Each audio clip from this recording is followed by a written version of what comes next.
Thrift Flips. You are going to save a ton of money and they are all going to look very high end. I'm Jamie, the crafty DIY guy. Welcome back to my channel.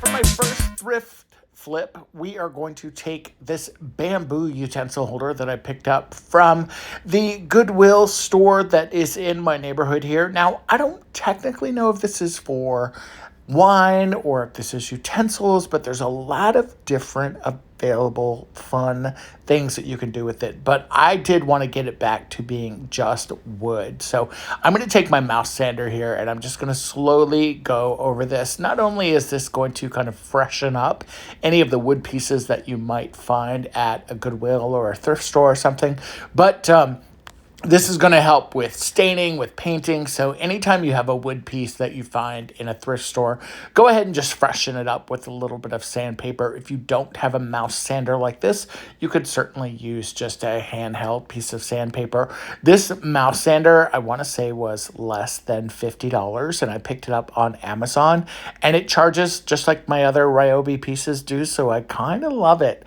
and it makes doing things like this pretty easy. So as you can see, I'm just kind of going back and forth, very slowly back and forth over it. And then whenever I get to that area, kind of where that bamboo painting was, I just kind of started pushing just a little bit harder. And as you can see, it finally started to kind of peel that layer away. Now, what was great about this is because this is wood, as you can see, there are beautiful just streaks of wood that are showing up here. And I believe this is bamboo as well, the container. I'm not really sure, but I definitely know that it is wood. So after we go ahead and just kind of go back and forth with our sander a little bit more, we are then going to just wipe this off. I just took a slightly damp cloth and just wiped away all of the dust, and now we're going to start to stain it. Now for my project here, I'm going to be using the Varathane wood stain. I actually love working with Varathane products. I love their water-based stains. I personally am not a gel stain fan. I think that they're way too messy. I think they just take way too long to dry. And this Varathane has kind of been perfect for me. As you can tell, I've had this can for quite a while, and yes, it is still perfect. Now, whenever I am doing any kind of staining, I will take an old towel. I will take a cloth. I do buy towels specifically to use just over and over in my craft room. This one just happens to be a new one out of the new batch that I did grab, and look how clean and just easy it is when it goes on.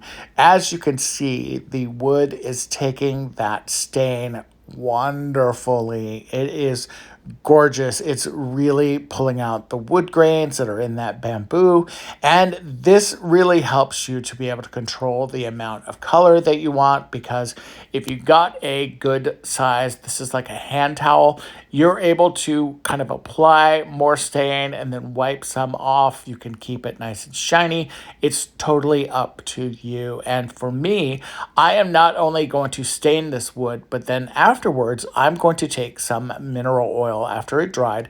I just took some mineral oil and wiped down everything, the inside and the outside. And now I am ready to turn this into a vase. Now, this is not watertight, but this vase that I also picked up at Goodwill happens to fit perfectly inside. Don't you love these hydrangeas from my front yard? Now this next DIY, this also is from the thrift store. This is kind of a garden, greenhousey kind of a planter. What's cool is that it's got the glass on the sides, but not on the top. I am going to make this into kind of like a secret library.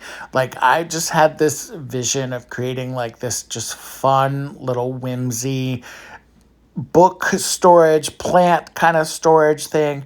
And the first thing I want to do is remove the glass. Now, there are some metal kind of tabs that you need to pull up, and then as you kind of work your way around, you'll have to do this, and you'll have to bend some back and forth just depending on the way that the glass is overlapping. So I'm going to do this, and then I'm just going to apply some even pressure and just pull that piece of glass out, because I don't want to cut myself and I don't want to break the glass.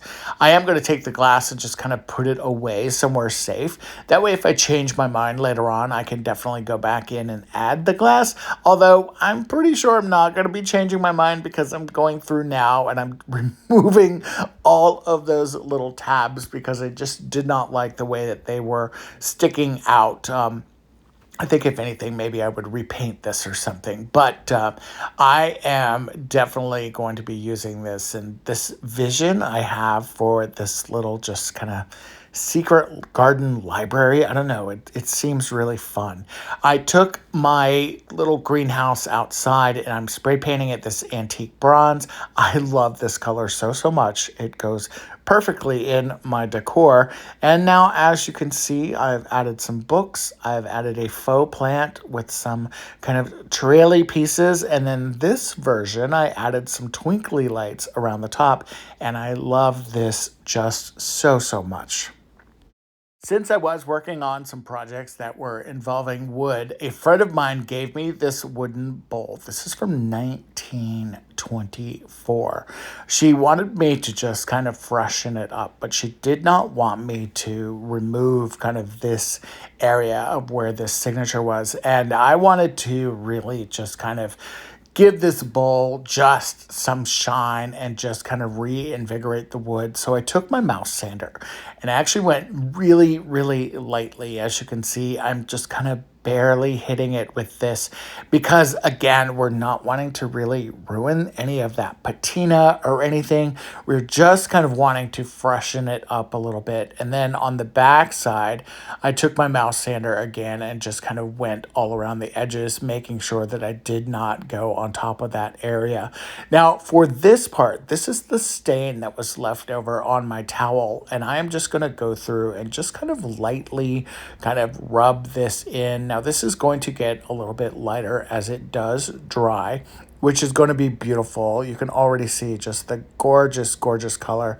Again, I'm making sure that I'm not going to go over top of that signature area there, because we want to obviously keep that intact. There's a little special message there. I did add some mineral oil to this, and as you can see, it is absolutely gorgeous. I love this so much, and ironically enough, as I am recording this, my friend is responding back to my text message for the photos I sent her, and she loves this. So I guess I did a job well done. Now, I do have a wooden dough bowl very similar to that one that I just did. So I wanted to do something to kind of fill up my dough bowl and do something that would fit with my decor. Now, I have these oversized pine cones. I bought these several Christmases ago for like a ridiculously low price. They were during a clearance sale, and so I decided to go ahead and just paint them. I painted one a vintage gold, I did one a pewter, I did one a navy, and then I added them to my own dough bowl, and I love the way that this is going to look on my coffee table. It's extraordinary. For this next project, I had this great sunshine that I found at home. It was at the at-home store, and I really loved it. But when I saw it, I kept thinking mid-century modern mirror. I just could not let it go. So I took it outside and I spray painted it a vintage gold color from Rust-Oleum. Now, I will say I thought it was a little yellowy looking, but after it dried, I was actually okay with it. Maybe I should have sprayed it down to like a black first and then spray painted it with the vintage gold, but it ended up working out fine. Now, I had this mirror. I picked up this mirror at home as well, and I've needed to go ahead and remove these little knobs. So I was able to do that really easily. My heat gun just kind of activated that glue or that sticky stuff that was on the back of them, and they peeled off really easily. Now, the Sunburst, I want to say that was about $14.99, and then the mirror was around $8. So you can imagine that if you bought a mid-century modern mirror this size, it would cost you a lot more. Now, we don't want that mirror to fall off, so we are going to use lots and lots and lots of E6000. I had this tube here, and it was about half full, I would say, and I went ahead and I used all of it because I am not having 7 years of bad luck by having a mirror fall off the wall and break, and that's just not going to happen. We're not going to do that. Yes, I am a little superstitious. So after I kind of rolled and squeezed every single bit of E6000 possibly out of this tube, I went ahead and added my mirror. Now, again, I'm not messing around with the E6000, as you can see. I am not going to have this mirror fall down. Now, the mirror was almost the perfect size. I loved the mirror was beveled also. I just added a paper towel on here to help give it some weight and protect it. I added the Ryobi drill here, and then as you can see, when it was done, I have a spectacular mirror in my dining room. All right, you guys, let me know in the comments below which projects were your favorite. There are definitely some favorites in this video for me. I love this sun mirror. If you guys know me, you know I have a sun tattoo on my leg. I love the sun.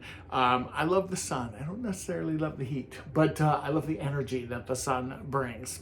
Anyway, I also really like that bamboo vase that I kind of created. There are so many cool projects, and my friend loves her bowl. Now, I know also some of you guys are wondering how my mom's doing. My mom is great. She is back home now. She's with her dog, and she's with my dad hanging out, so things are good, and she sends her love. Thank you guys for making her feel welcome here. Also, she's welcome back anytime she wants to come. All right, you guys, until next time, if you would, comment, like below, share this channel. I'm trying really hard to hit 100,000 subscribers by the end of the year. And if you share my channel with your friends, like on Facebook and things like that, it will definitely help me out. So I appreciate it so much. And until next time, I've got some fun stuff coming up, including fall and Christmas and Halloween. Yes, already it's crazy.